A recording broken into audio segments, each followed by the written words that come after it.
Welcome back to the Wizard Shop. We're going to talk about this really cool 2002 Audi TT. I really like these cars. Let's get started.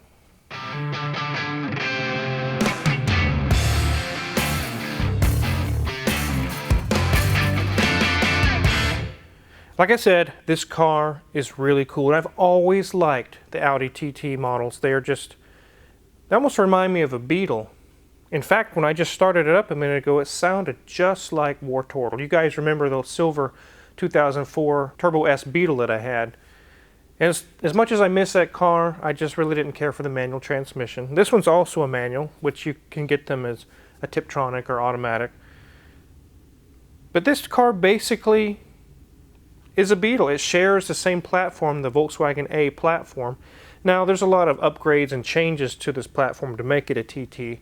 But essentially, there's a lot of cars that share this platform. This is also a car I recommended for a sports car in the Audi video, the Buy This Not That Audi. It is very, very cool. This one happens to be the Quattro model, which is an all-wheel drive. And because of that, it actually has more power. The standard TT has 180 horsepower and 173 pounds of torque. If you step up to the Quattro model, you get 225 horsepower and 207 pound-feet of torque. The car is actually styled after the 1930s Auto Union Grand Prix racers, as you see in this picture here. That's basically where they got their inspiration from when designing this whole car. And you can see the resemblances. There's some similarities, especially in the color. And a lot of people who I've talked to, friends and family members, when we talk about an Audi TT, they say, what a dumb name, TT. Why would you name a car that? But there's a very good reason. There's a very strong racing history with that name. And it stems from the British Isle of Man racing circuit called TT, or Tourist Trophy. That's what that stands for. And that's what they're going after. It looks like the 1930s Grand Prix racers, and the name also harkens back to the British Isle of Man races. So that's what they're going for on this. Now, this thing driving through middle of Dallas or middle of Omaha, Nebraska, or and you know, Audi TT, what in the world is that? That doesn't even mean anything to me. Maybe not to us Americans, but especially over in England, it means a lot. It's the same as NASCAR. It would be like a NASCAR named car. That's basically what TT means to them. So the real question is, why is this car here? It's here for timing belt, water pump, and basically some services on it. Even though it's a 2002, it only has 56,000 miles on it. It's in very, very good shape. The interior looks almost new. And there's also some issues with the heated seat and some of the controls for the seat. The customer would like those things looked at. Nothing really drastic or seriously wrong with this car. Just getting a few things taken care of and the services caught up on it. That's really all the reason that it's here. I'm going to go ahead and open the hood, and we'll take a look at what we see under there.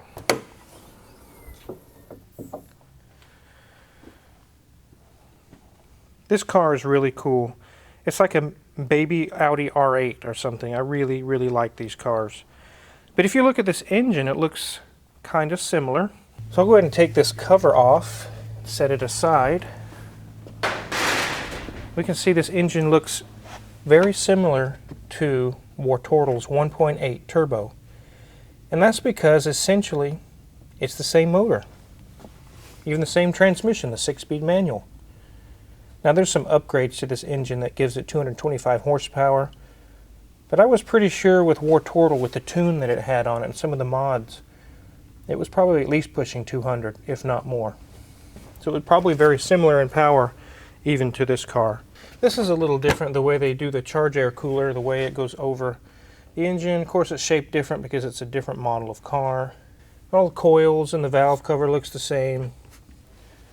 A lot of the parts would probably even be interchangeable. In fact, when we do the timing belt water pump kit on it, it's probably going to be the same kit I put on War Turtle. There's the Volkswagen Sphere reservoir, coolant reservoir. It's basically the shape of a beach ball. It's kind of a neat little thing. We'll go ahead and take a look around the car, and then we'll put it on the lift and see what it looks like underneath. I haven't even checked yet. I really like the front end and also the rear end of these cars. It's my favorite angles to the Audi TT. It really looks like a miniature supercar. It really does.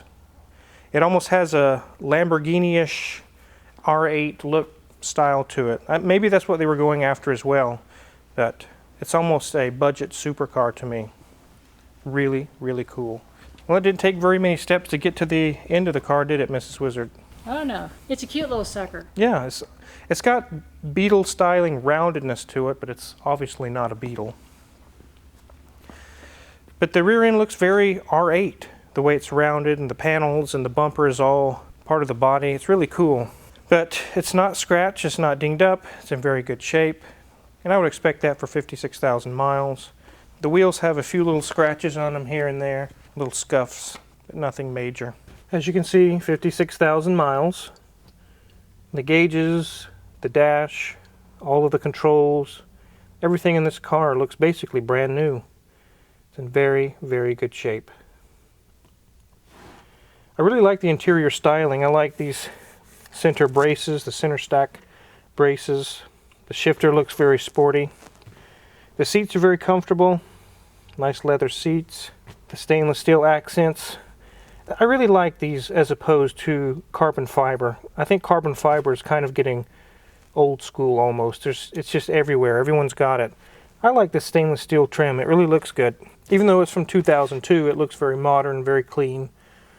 It almost could pass for a 2019 or 2020 vehicle. It's kind of a timeless design. And the headliner's in good shape, which in War Turtle was not. It was drooping all over the place. It does have back seats, although they're not much of seats, probably for insurance purposes. So it's not a coupe only, it's a four-seater. It's very simple interior, but it's very functional and very stylish. I really like it. This one's in very nice shape. Let's go ahead and get this thing on the lift.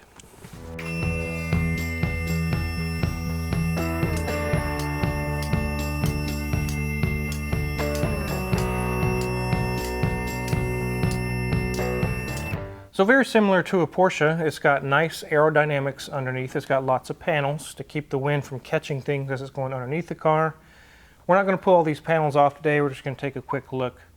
But even with the panels on, there's a lot that you can tell with the car. If it had a radiator that was leaking, this would all be wet. Where these little openings are, there would be coolant coming out. We don't see anything. It's nice and dry. We can see in this vent hole here, transmission is not dripping or seeping anywhere really. We'll move to the wheels here. Sway bar link's good. That boot is cracked. It's not completely ripped in half yet, but it's leaking a little bit. Might have to address that. The pads look good. Steering's nice and tight.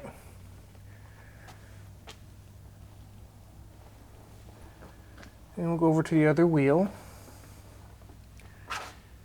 Brakes are good. This CV shaft is fine. There's nothing seeping out of it. Everything's nice and tight. So we'll look from the back side up through the exhaust here.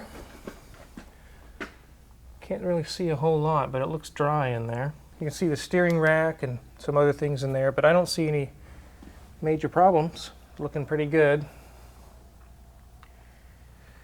Just like War Turtle, it has an oxygen sensor connection right here, and there's a little bubble of plastic over it. That goes to the rear O2 sensor right here. You can see the wire goes along and goes up to that. And exhaust looks intact, nothing's been modified and looks good. Got our panels in place. This is something to keep in mind when someone's asking you to inspect their car. It'd be easy if these panels are missing to just say, yeah, well, I don't see anything wrong, but there is something wrong because the panels are missing. It may be where the customer says, well, let's locate some panels and put them on. I'd like it to be proper and correct. So those are things to keep in mind, but luckily everything's intact here. As you can see, it's got a drive shaft to the rear since it's the Quattro. And there's a differential there. Take a look at the wheels. The brakes are probably 60 or 70% gone, but they're still okay. Nothing's loose there. Shocks are not leaking. Anything wrong there. There's a little seepage here on the CV shaft where it mounts, but it's not really anything that needs to be taken apart or messed with at this point. And there's nothing leaking from the differential here. There's a little ride height sensor. Check this wheel out. Same thing on the brakes. Nothing loose there. This CV shaft's completely dry. Very nice. For the age and at relatively low miles, I'd say it's in very good shape. This shock's nice. There's this giant muffler. It's like a suitcase. Twin exhaust tips. I really like the look of that on this car. The tires look fairly new. Let's see if we can find a date code on them. So I do find the date code. It's from 2018. So they're only a couple years old, and they've got very good tread on them. Some nice Pirellis. So I'd say he's good in the tire department. I don't need to recommend any tires. Let's go ahead and lower this thing down.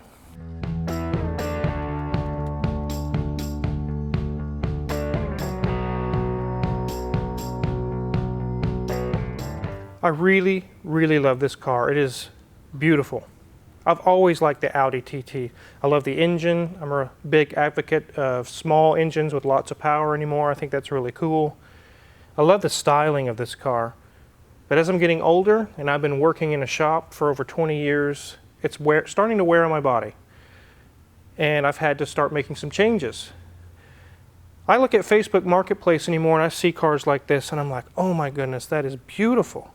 Would love to have that car. But I know in 2 months I'll sell it because I will get sick and tired of getting out of it. After so many years of being underneath cars with my neck like this, it's starting to have troubles with my neck. And let me show you to get in and out of this car. For me, I have a tall torso. I have to curl into a ball to get in it. And that's a non-starter for me. It's not going to work.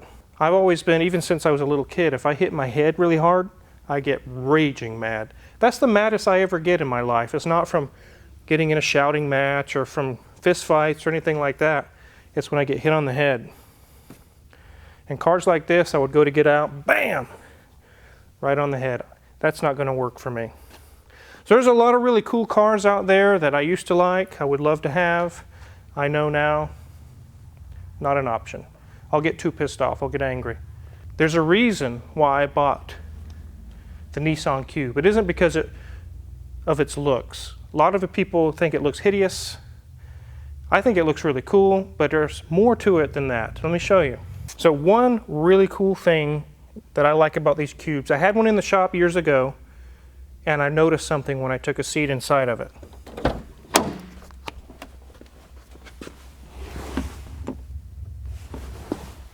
It's simple, it's easy. I don't have to curl into a ball and do gymnastics to get in and out of it. I just sit down. And when I want to get out, I get up. Really, really like that. Now, this is a daily driver for me, and it's been a very, very good car. I love what I call QB. I really love this car. Don't you love it, Mrs. Wizard? It's just so adorable, dear. I'm glad you're driving it. Yeah. Mrs. Wizard won't even drive QB. She says it's hideous.